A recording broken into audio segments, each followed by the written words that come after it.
Hey everybody, welcome back to my channel. Today we're at part 6 of our Tamiya TT-02D Drift Spec Toyota Supra build series. We're going to be working on steps 17, 18, 19, and 20, which are to put together the front and rear uprights and install them onto the chassis. You can use this series of videos to build along with a brand new TT-02 kit you just bought, or you can use it for reference in making repairs or doing maintenance to your TT-02. All right, let's start on step 17. Real quick, take a look right there. It says from step 17 to 28, we're going to be using the parts in B bag. And that's right here. So if you're looking for any screws, it's going to be in the B bag from now on. For the front upright, you're going to need to find them in the A parts tree, and it's going to be on the end, this one right here. You're going to need 2 of these bearings. And we're going to need 2 of these wheel axles. It's going to be on the C tree right here, this one and this one. Notice there's threads at the end of the axle.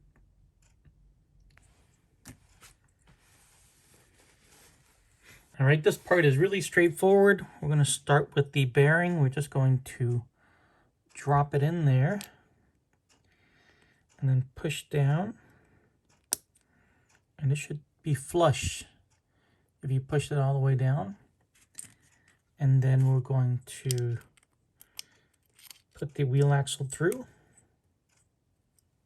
Hey guys, that would really help me a lot if you can hit that like button. Help me spread the word about this video and grow my channel. All right, back to the build. All right, that was step 17. And for step 18, we're going to need 2 of these gearbox joints. And they're going to be on the C tree again. And it's these 2 right there.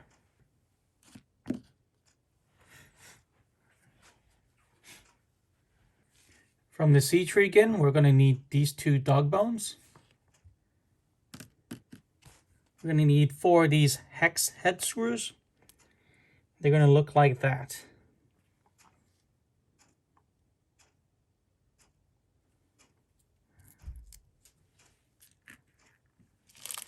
And they're going to be in this bag right here that was in the B parts bag.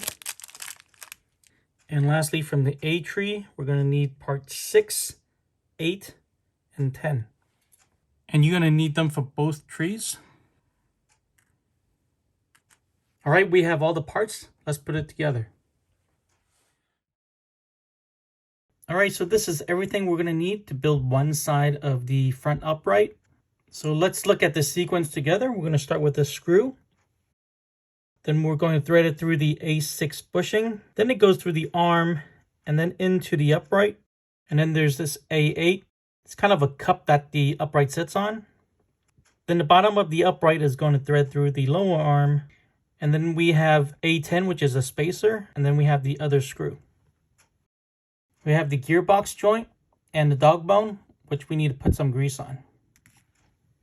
And all we need is a screwdriver. Let's take a look at the orientation.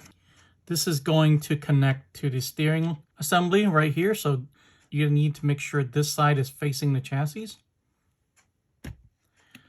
So I'm just going to work on the top first.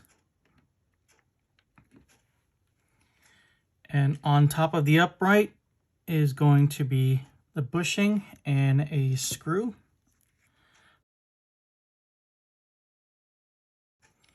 Then before we start the bottom, we're going to thread in the gearbox joint.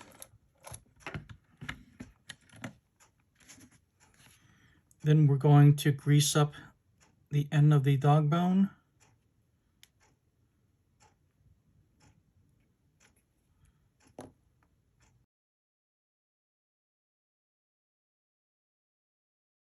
Before we thread that through, we need to put on the cup.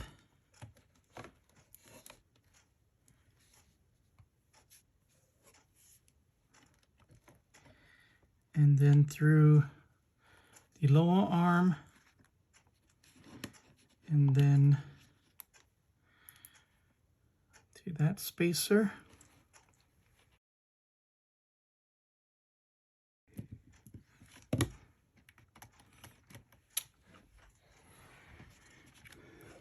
And when you're done, it should look like that.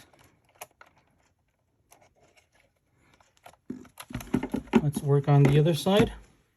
Start with the screw and the bushing.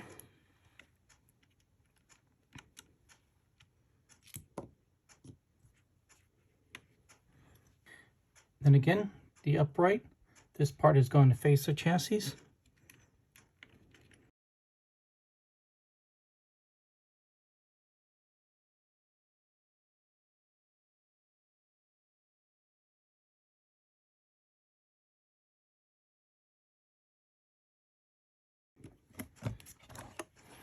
And double check on both sides, you still have a full range of motion.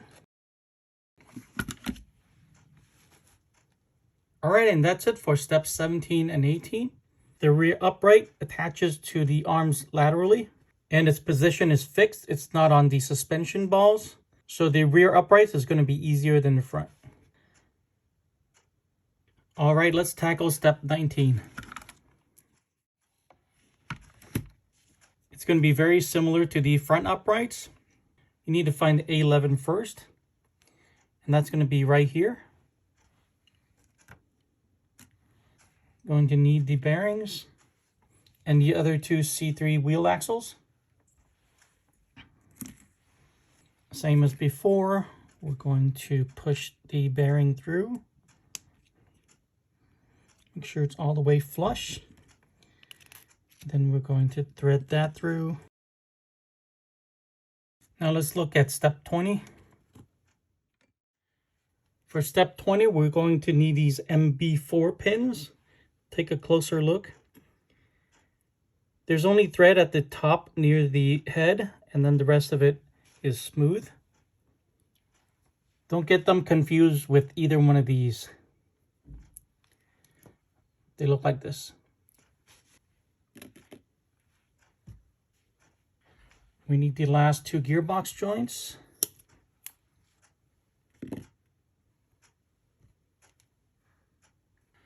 The last two dog bones. And of course, we still need the grease. All right, let's get started. So I'm going to do it similar to the front. You have to notice the direction. There's a longer side and a shorter side. And for what we're building, we need the longer side on top and the shorter side on the bottom. If we were to flip this over, we're going to have a higher ground clearance, meaning it's going to be a little bit taller car. But for our purposes, we're going to have it like this. And it's real straightforward. We're just going to thread the pin into that hole right there. And before we push it all the way through, I'm going to put it through the bottom of the upright.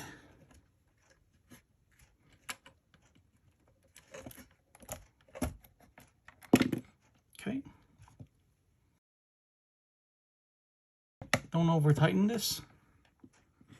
Put that back. Now again, we're going to grease the dog bone.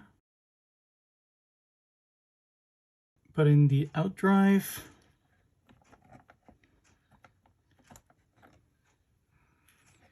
Set that in there.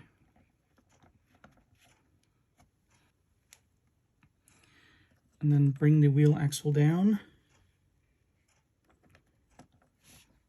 Like that.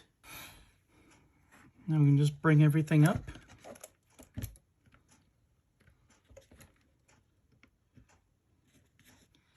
And thread this through.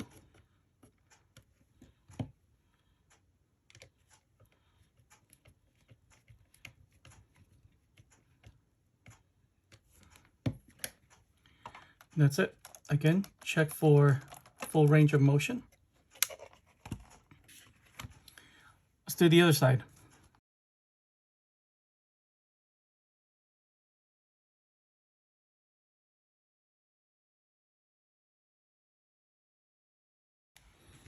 And that is it. We're done with step 20.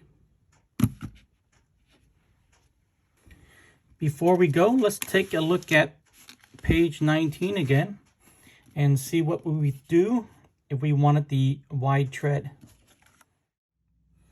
All right, page 19 shows us if we wanted to have the wider tread, instead of using the C3 wheel axle, we're going to use the C6.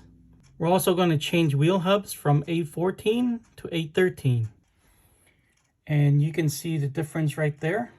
These two are the 14s, that is the 13. You can see it's much taller. But I don't recall seeing C6 in the box.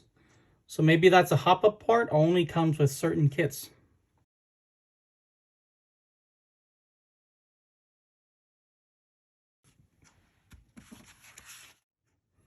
Today we put together the axle with the uprights for both the front and the rear. And then we install them onto the suspension arms. I'm going to call it right here. Thanks for watching this video. If you got anything out of it, please drop a like, subscribe for more, and I'll see you guys in the next one.